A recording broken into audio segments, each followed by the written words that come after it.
नमस्कार दोस्तों, स्वागत है आपको चैनल पर। इस वक्त की बड़ी खबर के साथ एक बार फिर आपके सामने मौजूद है, जहां पर समाजवादी पार्टी को लेकर बड़ी अपडेट आ रही है। बताएंगे आपको समाजवादी पार्टी के विधायक दल की बैठक में नहीं पहुंचे आजम खान और शिवपाल यादव। अब एक बार फिर से चर्चाएं तेज हो गई है दोस्तों। इसी बीच आपको बताएंगे अखिलेश यादव को अपने ही सहयोगी पार्टी के नेताओं ने कह दिया कि एसी की हवा लग गई है, बाहर निकलना नहीं चाहते हैं। दोस्तों क्या है ये पूरा मामला, इसकी अपडेट आप तक पहुंचाएंगे। इसी के साथ में चलेंगे एक और बड़ी खबर की तरफ, जहाँ पर सपा मुंह नहीं खोल रही है, बुलाकर ईद की दावत में खिलाएं खजूर और बोले प्यारे अखिलेश मुंह खोलकर दिखाओ ज्ञानवापी मस्जिद मामले को लेकर। दोस्तों इस तरीके से ओवैसी ने जोरदार निशाना साधा है। बताएंगे आपको एक और बड़ी अपडेट आ रही है, जहां पर ज्ञानवापी मस्जिद मामले को लेकर सपा के नेता ने दिया बड़ा बयान। कहा हम है कुर्बानी देने को अपनी तैयार, लेकिन मस्जिद इस बार किसी को छीनने नहीं देंगे। दोस्तों क्यों बयान दिया गया है सपा के नेता की तरफ से, इसकी अपडेट भी आप तक पहुंचाएंगे। इसी के साथ में आपको बताएंगे मुलायम सिंह यादव सपा के अंदर अंदरूनी कलह को लेकर मोर्चा संभालते नजर आ रहे हैं। और इसी के साथ में बीजेपी को एक और तगड़ा झटका लगा है। बीजेपी का एक और सांसद टीएमसी में शामिल हो गया है। दोस्तों एक और बड़ा खेला पश्चिम बंगाल के अंदर हो गया है। इसी के साथ में आपको बताएंगे अरविंद केजरीवाल और तेलंगाना के मुख्यमंत्री ने एक साथ किसानों से भरी हुंकार। कहा एक साथ आए किसान बदले सरकार। एक एक करके चलेंगे सभी बड़ी अपडेट की तरफ, लेकिन उससे पहले अगर आप भी मानते हैं कि तथाकथित सेकुलर नेताओं की तरफ से चुप्पी साधने के कारण ही इस तरीके के माहौल को और खराब करने की कोशिश की जा रही है, दोस्तों उनके विरोध नहीं करने पर इस तरीके से और मामले को तूल दिया जा रहा है, तो इस वीडियो को लाइक करके लाल बटन दबाकर चैनल को सब्सक्राइब करके घंटी को दबाकर कमेंट बॉक्स अपनी राय जरूर लिखिएगा। दोस्तों चलते हैं सबसे पहले और बड़ी खबर की तरफ, जहां पर आपको बताते चले समाजवादी पार्टी के दो बड़े नेता एक बार फिर से सपा के विधायक दल की बैठक में शामिल नहीं हुए। आपको बता दें कि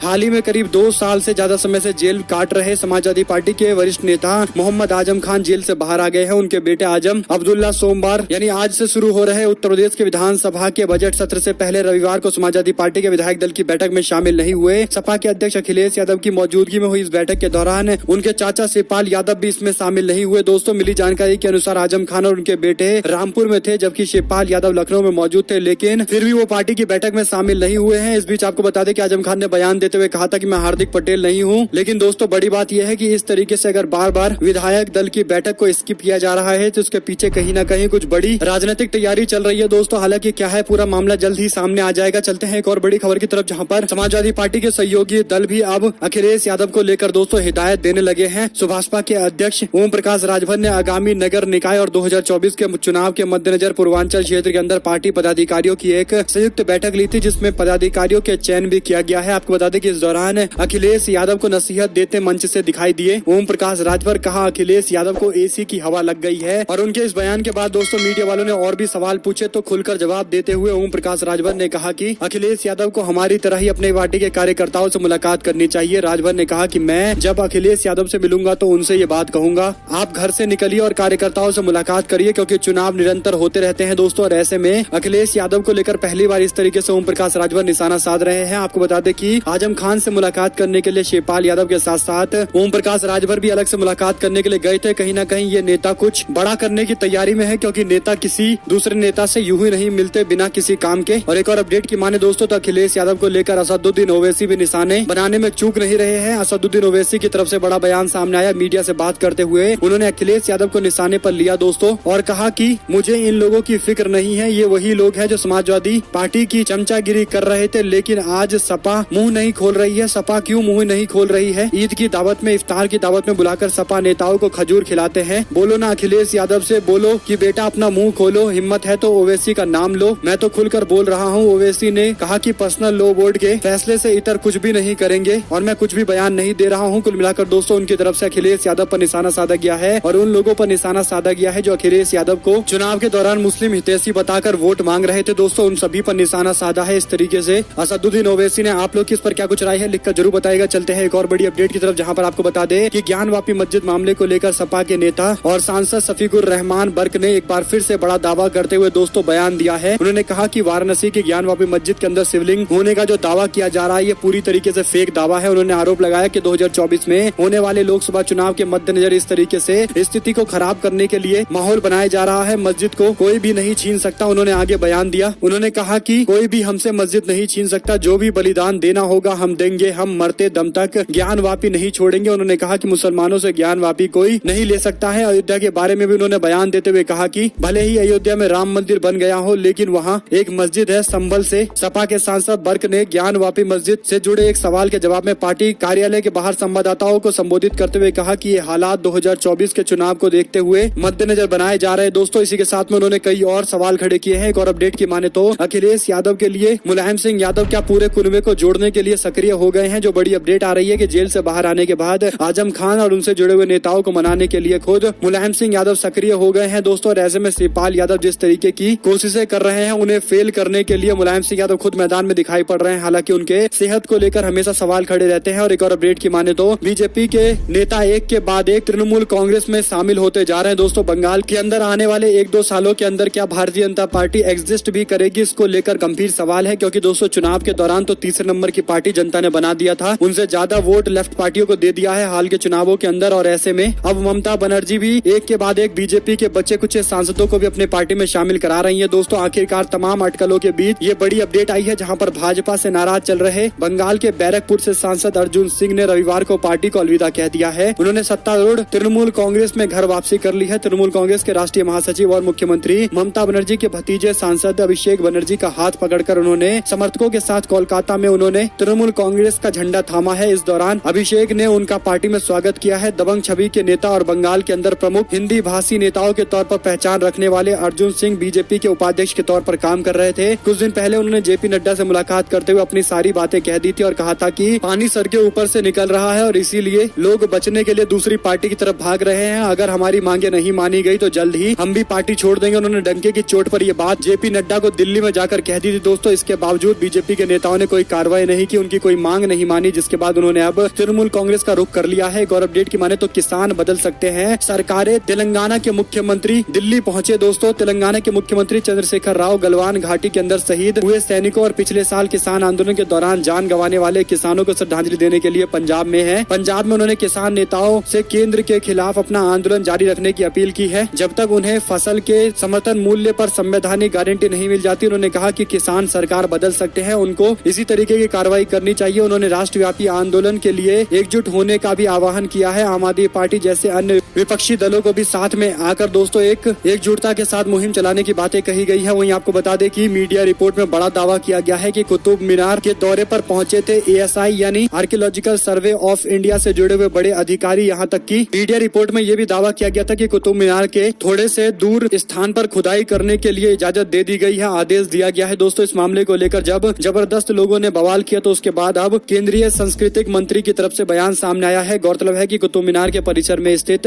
कुव्वतुल इस्लाम नामक मस्जिद है, जिसको लेकर अक्सर हिंदूवादी संगठन दावा करते हैं कि हिंदू जैन मंदिर को तोड़कर ये बनाया गया है। ये विष्णु स्तंभ बताया जाता है दोस्तों। हिंदू संगठन का कहना है कि परिसर में अनेक मूर्तियां विभिन्न स्थानों पर रखी गई हैं। आपको बता दें कि मीडिया रिपोर्ट में जब ये दावा किया गया कि कुतुब मीनार के दौरे पर गोविंद मोहन ने आर्कियोलॉजिकल सर्वे ऑफ इंडिया को यह पता लगाने के लिए खुदाई करने के आदेश दिए हैं कि कुतुब मीनार कुतुबुद्दीन ऐबक के द्वारा बनाया गया था या फिर चंद्रगुप्त विक्रमादित्य की तरफ से बनाया गया था। तो इसको लेकर जैसे ही मीडिया में रिपोर्ट सामने आई तो लोगों ने इस पर जबरदस्त विरोध किया दोस्तों, जिसके बाद आखिरकार मंत्री को खुद जवाब देना पड़ा है और कहा कि ऐसा कुछ आदेश हमने जारी नहीं किया है, जो रिपोर्ट दी जा रही है वो गलत रिपोर्ट है। वहीं आपको बता दें कि बांग्लादेशी नहीं बल्कि इसी देश में जन्मी हूँ हाईकोर्ट के फैसले पर टीएमसी नेता आलो रानी ने दिया है करारा जवाब। कोलकाता हाईकोर्ट ने सिंगल बेंच की सुनवाई के दौरान टीएमसी के नेता आलो रानी को एक बांग्लादेशी नागरिक बताया है। कोर्ट ने ये फैसला देते हुए कहा है कि टीएमसी ने 2021 के विधानसभा चुनाव की उम्मीदवार आलो रानी सरकार के पास बांग्लादेशी नागरिक होने के दस्तावेज हैं। कोर्ट ने चुनाव आयोग को इस मामले में जांच करने के आदेश दिए हैं। अब आलो रानी सरकार ने इस फैसले को हाईकोर्ट की एक खंडपीठ के सामने चुनौती देने का फैसला लिया है। आपको बताते चले कि अब यह मामला कुछ ज्यादा ही आगे दिखाई देगा, क्योंकि बीजेपी के लोग बांग्लादेश के घुसपैठ को लेकर बांग्लादेशियों के घुसपैठ को लेकर हमेशा सवाल खड़ा करते रहते हैं और बांग्लादेशी वोटर बताते हैं कि वो ममता बनर्जी के सपोर्ट में है। लेकिन दोस्तों दिल्ली के अंदर रोहिंग्याओं पर हुई तथाकथित कार्रवाई के दौरान आप लोगों ने देखा था कि दिल्ली के अंदर बुलडोजर चलाने के बाद नरेंद्र मोदी अमित शाह की तस्वीर घर में दिखाई दी थी, जिसके बाद सोशल मीडिया पर वो तस्वीर वायरल हो गई थी। तो बीजेपी के दावे अपने जगह है, लेकिन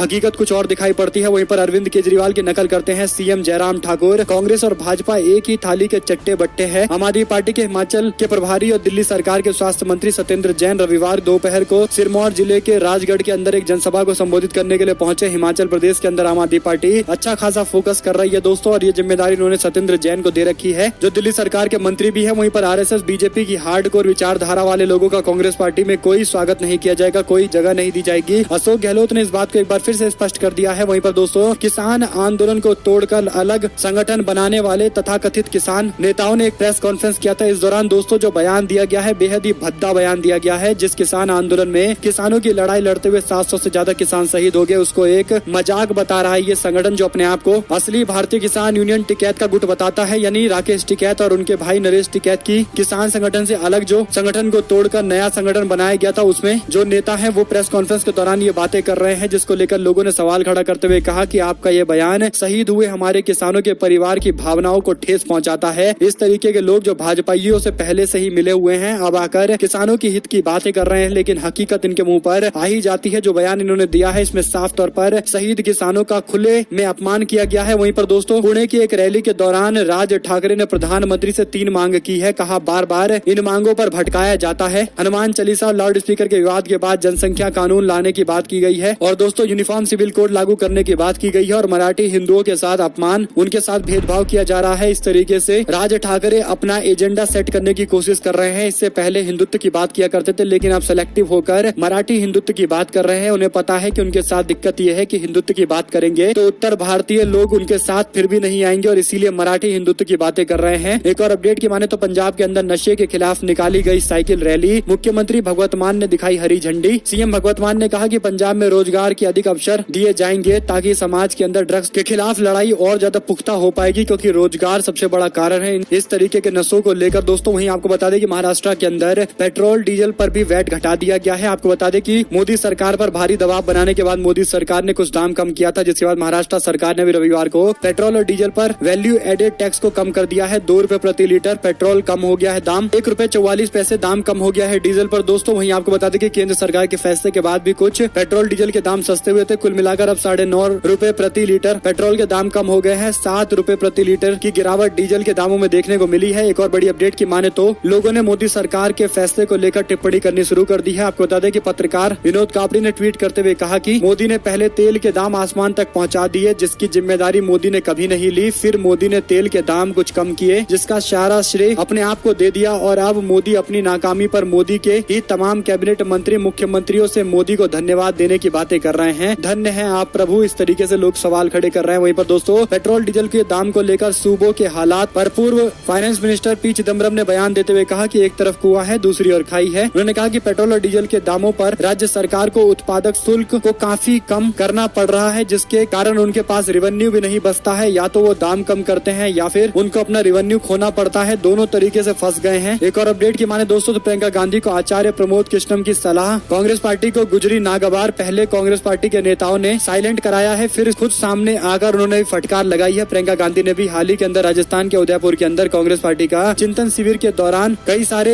मामले सामने आए थे। दोस्तों इस चिंतन शिविर के अंदर कांग्रेस पार्टी के सांसद राहुल गांधी को पार्टी अध्यक्ष बनाने की मांग की गई थी। पार्टी के कई नेताओं ने राहुल गांधी को अध्यक्ष बनाने की पैरवी की। इस दौरान आचार्य प्रमोद कृष्णम ने सुझाव दिया कि जो पार्टी की महासचिव प्रियंका गांधी को नागवार गुजरी है और गुस्से में उन्होंने दीपेंद्र हुड्डा को प्रमोद कृष्णम को चुप कराने का इशारा दिया है। मल्लिकार्जुन खड़गे ने भी आचार्य प्रमोद कृष्णम को कहा कि जूनियर सदस्यों से इस तरह बोलने की उम्मीद नहीं की जाती है। बाद में वाड्रा ने कई सदस्यों के सामने कृष्णम को फटकार भी लगाई है। आपको बताते चले कि प्रियंका गांधी को प्रमोट करने पर इस तरीके से माना जा रहा है कि पार्टी के अंदर गुटबाजी को तेज कराने के लिए ये बयान दी जा रही है। एक और अपडेट की माने तो भगौड़े मेहुल चौकसी को इस देश की सरकार ने दी है बड़ी राहत। आपको बता दें कि मोदी सरकार के शासनकाल के दौरान दोस्तों सबसे बड़े 13,500 करोड़ के घोटाले सामने आए थे और चौकसी इस मामले में सबसे बड़ा आरोपी है, सबसे बड़ा फ्रॉड है, जिसके खिलाफ कार्रवाई करने को लेकर मोदी सरकार बड़े बड़े दावे करती है और यहाँ तक कि देश में वापस लाने की बातें कर रही है। लेकिन जो अब बड़ी अपडेट आई है वो ये कि मेहुल चौकसी को राहत देते हुए पिछले साल हुई एंटीगुआ और बारबूडा से संदिग्ध परिस्थितियों और अवैध तरीके से देश में प्रवेश करने के आरोप को वापस ले लिया गया है। उसके प्रवक्ता ने लंदन में दी जानकारी में ये बातें बताई है। वहीं आपको बता दें कि नवनीत राणा के साथ में तस्वीर संजय राउत की वायरल हो गई, जिसके बाद लोगों ने सवाल खड़े किए। तो संजय राउत ने इस पर बयान देते हुए कहा कि अगर आप लोगों को राजनीति की इतनी समझ भी नहीं है तो राजनीति आपको छोड़ देनी चाहिए, क्योंकि ये सिंपल सा एक शिष्टाचार होता है जिसके कारण ये तस्वीर आपको दिखाई दे रही है। लेकिन आप लोगों को इसमें थोड़ा अकल लगाना चाहिए, राजनीति की इतनी समझ होनी चाहिए, क्योंकि इसके अंदर बीजेपी के नेता हर्षवर्धन भी दिखाई दे रहे हैं और भाजपा के एक और केरल से आने वाले नेता दिखाई दे रहे हैं। इसके बावजूद संजय राउत और नवनीत राणा की तस्वीर को लेकर दोस्तों सवाल खड़े किए जा रहे हैं। वहीं पर हिमाचल प्रदेश के अंदर उत्तर प्रदेश की प्रियंका गांधी की टीम पहुंचने वाली है। पार्टी के कार्यक्रम को लेकर पूरा हिसाब किताब लेने वाली है। सूत्रों ने जानकारी दी है कि राज्य के अंदर कांग्रेस पार्टी सत्ता वापसी के लिए प्रियंका गांधी की मदद ले रही है। प्रियंका गांधी अपनी टीम को हिमाचल भेजने की तैयारी में है। शनिवार को ही AICC की मीटिंग के दौरान ये तय हुआ है कि राज्य के अंदर उत्तर प्रदेश से जुड़े हुए कई सारे नेता पहुंचेंगे दोस्तों। और कुल मिलाकर सचिवों के नाम जो सामने आए, जिसमें दीपिका पांडे, चंदन यादव, राजेश तिवारी, रोहित चौधरी, धीरज गुर्जर, प्रदीप नरवाल और विकास उपाध्याय, विजय सिंगला और चेतन चौहान इन सभी राष्ट्रीय सचिवों को 1 हफ्ते के अंदर काम शुरू करने के लिए कह दिया गया है। राजस्थान के उदयपुर के चिंतन शिविर के बाद इन लोगों को काम पर लगा दिया गया है। वहीं पर एक और बड़ी अपडेट है, जहां पर किसानों को स्टेडियम में कैद करना चाहती है केंद्र सरकार। लेकिन पंजाब में अरविंद केजरीवाल ने एक के बाद एक बड़े बयान दिए हैं। केजरीवाल ने कहा कि दिल्ली सरकार ने आंदोलनरत किसानों की मदद की, उनको पानी का इंतजाम कराया, शौचालय का इंतजाम कराया, लंगर में खाना खिलवाया। हमें खुशी है कि किसान भाइयों की हमने जितनी हो सकी उतनी मदद की है। मोदी सरकार तो उनको केवल स्टेडियम में बंद करके रखना चाहती थी, लेकिन हमने ऐसा बिल्कुल नहीं होने दिया। अपनी शक्तियों का इस्तेमाल अच्छे काम के लिए किया। दिल्ली सरकार के शक्तियों का इस्तेमाल किया गया, लोगों के हित के लिए काम किया गया। वहीं पर राहुल गांधी और अमित शाह के बीच में वार पलटवार जारी है। दोस्तों, राहुल गांधी के बयान को लेकर अमित शाह ने टिप्पणी करते हुए कहा कि इटली का चश्मा उतारकर अगर राहुल गांधी देखेंगे तो उनको विकास दिखाई देगा। अरुणाचल प्रदेश के अंदर राहुल गांधी पर निशाना साधते हुए इस तरीके से अमित शाह ये बातें कह रहे हैं। वहीं पर एक और बड़ी अपडेट की माने दोस्तों, तो राहुल गांधी ने ट्वीट करते हुए कहा कि मई 1, 2020 को 69 रुपए पेट्रोल के दाम हुआ करते थे। मार्च 1 तारीख 2022 को 95 रुपए 40 पैसा दाम हो गया। और आगे उन्होंने लिखा कि मई 22, 2022 को 96 रुपए 7 पैसे दाम हो गया। और मई के अंदर तो 105 रुपए 1 तारीख को पहुंच गया था 2022 के अंदर दाम। इस तरीके से उन्होंने कहा कि पेट्रोल में लगातार वृद्धि की जा रही है। 0.8 रुपए लगातार बढ़ाए जा रहे हैं दोस्तों, यानी तकरीबन 80 पैसा डेली बढ़ाया गया था। लेकिन जैसे ही लोगों ने विरोध किया उसके बाद अचानक से 0.3 पैसा कम कर दिया गया है। एक तरीके से मोदी सरकार जनता को जबरदस्त तरीके से बेवकूफ बना रही है दोस्तों। वहीं आपको बता दें कि टिकैत बंधुओं के खिलाफ तालाब और बंजर भूमि कब्जाने का आरोप लगाया गया है। तालाब की जमीन पर भारतीय किसान यूनियन का दफ्तर बनाने का आरोप लगाया गया है। आपको बता दें कि पहले तो उनको कमजोर करने की कोशिश की गई और जिस तरीके से संगठन को 2 फाड़ किया गया है, उसके बाद अब टिकैत बंधुओं के खिलाफ कानूनी कार्रवाई करके उनको राजनीतिक तौर पर खत्म करने की साजिश चल रही है। सिसौली में तालाब और सरकारी बंजर भूमि कब्जाने का मामला सामने आया है। सिसौली के ग्रामीण के अंदर भारतीय किसान यूनियन के राष्ट्रीय अध्यक्ष चौधरी नरेश टिकैत और राष्ट्रीय प्रवक्ता चौधरी राकेश टिकैत पर तालाब और सरकारी भूमि कब्जाने का आरोप लगाया गया है। ग्रामीणों का कहना है कि टिकैत बंधुओं ने अपने लोगों को इन कब्जाई हुई जमीन को बेचकर निर्माण करवाया। आरोप लगाया गया है कि भारतीय किसान यूनियन का कार्यालय भी तालाब पर कब्जाई गई भूमि पर बनाया गया है। सिसौली के ग्रामीण राहुल मुखिया, देवेंद्र बालियान और सुभाष बालियान और रविंद्र उर्फ प्रदीप ने मेरठ रोड स्थित रेस्टोरेंट के अंदर पत्रकारों से बातचीत करते हुए ये सब आरोप लगाए हैं दोस्तों। दोनों पर यानी दोनों भाइयों के खिलाफ कई और आरोप लगाए गए हैं। कुल मिलाकर एक तरीके से विपक्ष को पूरी तरीके से खत्म करने की जो रणनीति होती है वही अपनाया जा रहा है। और जिस तरीके से किसान आंदोलन के दौरान राकेश टिकैत और नरेश टिकैत का प्रभाव क्षेत्र के अंदर देखने को मिला था, उस प्रभाव को कम करने के लिए पहले संगठन के अंदर फूट डलवाई गई और उसके बाद अब इस तरीके से कानूनी कार्रवाई करते हुए उनको पूरी तरीके से राजनीतिक तौर पर कमजोर करने की कोशिश की जा रही है। वहीं आपको बता दें कि लड़की के साथ मारपीट का वीडियो सामने आने के बाद सीएम हेमंत सोरेन ने मामले पर संज्ञान लिया है दोस्तों। मामला पाकुड़ जिले के महेशपुर थाना क्षेत्र के एक गांव का है, जहां पर आदिवासी लड़की को एक लड़का बेरहमी के साथ पिटाई कर रहा है, जिसके बाद महिला ने ट्विटर हैंडल से इस मामले पर कार्रवाई करने की बात कही थी और मुख्यमंत्री ने संज्ञान भी लिया है। इस मामले पर जल्द कार्रवाई करते हुए रिपोर्ट देने की बात कही गई है। वहीं पर तमाम तरीके की गाली गलौज करने और उन्मादी भाषण देने, बयानबाजी करने दोस्तों, मुसलमानों को लेकर तमाम तरीके के अमर्यादित और गंदे गंदे भाषण देने वाला यति नरसिंहानंद ने सार्वजनिक जीवन छोड़ने की घोषणा की है। कहा, गलती के लिए माफी मांगना चाहता हूं। यानी दोस्तों, जिस तरीके से उत्तराखंड के अंदर हरिद्वार में कार्रवाई की गई पुलिस की तरफ से सुप्रीम कोर्ट के दबाव के बाद और जिस तरीके से वसीम रिजवी को भी जेल में डाला गया था, उसके बाद दोस्तों ये बड़ी अपडेट सामने आ रही है। कहीं ना कहीं एक तरीके से ये समझ में आने लगा है कि अगर कानून का डंडा अपने तरीके से चलने लगा तो बड़े बड़े सुधर जाते हैं। और इस पर आप लोग की क्या कुछ राय रहेगी, लिख कर जरूर बताएगा। ऐसे में दोस्तों, अगर एक भी खबर अच्छी लगी हो तो इस वीडियो को लाइक करिएगा, लाल बटन दबाकर चैनल को सब्सक्राइब करके घंटी को दबाकर हमारे साथ लगातार बने रहे। जुड़े दोस्तों का बहुत बहुत धन्यवाद। आप लोग देख रहे थे आपका अपना चैनल जय हिंद, जय भारत, वंदे मातरम। बहुत बहुत धन्यवाद।